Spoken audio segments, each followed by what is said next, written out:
प्रतिनिधी इद्रिस शेख इस्माईल खिरडी बुद्रुक येथे रस्ता दुरुस्तीसाठी ग्रामस्थांचे बेमुदत उपोषण सुरू। रावेर तालुक्यातील खिरडी बुद्रुक येथील बसस्टॉप ते जिल्हा परिषद मराठी शाळेदरम्यानच्या रस्त्याची अत्यंत दुरवस्था झाल्यामुळे आणि प्रशासनाकडून वारंवार निवेदने देऊनही कोणतीही कार्यवाही न झाल्याने ग्रामपंचायत सदस्य गणेश मनोहर देवगिरकर यांच्यासह ग्रामस्थांनी आज दिनांक जुलै 26 रोजी सकाळी 9 वाजतापासून ऐनपूर रोड खिरडी बुद्रुक येथील जळगाव जिल्हा मध्यवर्ती सहकारी बँकेसमोर बेमुदत उपोषण सुरू केले आहे। यापूर्वी 24 जून 2025 आणि 2 जुलै 2025 रोजी प्रशासनाला निवेदने देण्यात आली होती। प्रशासनाच्या आश्वासनानंतर मागील वेळी उपोषण स्थगित करण्यात आले होते, मात्र अद्यापही रस्त्याची दुरुस्ती न झाल्यामुळे ग्रामस्थांमध्ये तीव्र असंतोष पसरला असून या आंदोलनाला सर्वपक्षीय पदाधिकाऱ्यांसह सामाजिक संघटनेचा जाहीर पाठिंबा लाभला आहे।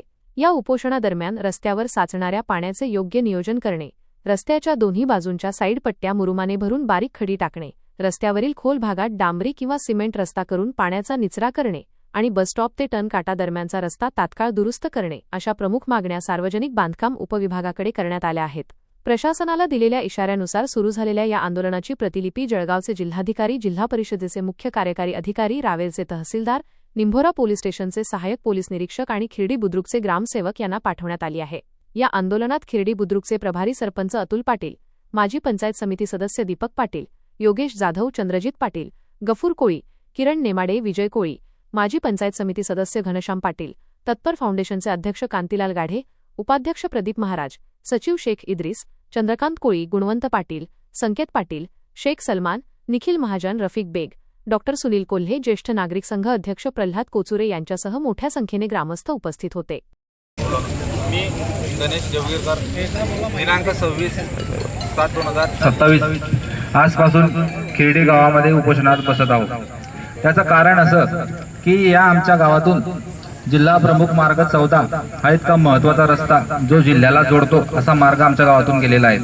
आमच्या दोघा गावांची लोकसंख्या मिळून जवळजवळ 10,000 आणि आमच्या आजूबाजूला जवळजवळ 20 ते 22 खेडे या रस्त्याने ये-जा करतात। आमचं बाजारपेठेचं हे गाव आहे आणि आमच्या या गावाचा मुख्य जो रस्ता आहे जवळ एक खूप खोल खड्डे आमच्या या रस्त्यामध्ये आहेत आणि हा 1-2 वर्षापासून उद्भवलेला प्रश्न नाही, तर मागील 6 ते 7 वर्षापासून हा या ठिकाणी या रस्त्यात असेच खड्डे आहेत।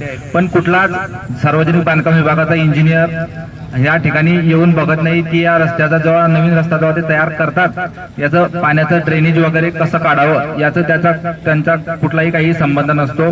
कामगार येतात, डागडुजी करून चालले जातात, पण जो प्रश्न आहे तो तसाच उपस्थित राहतो।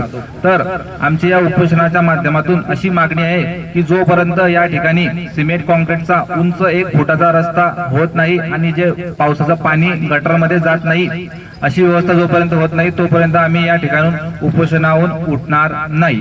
धन्यवाद।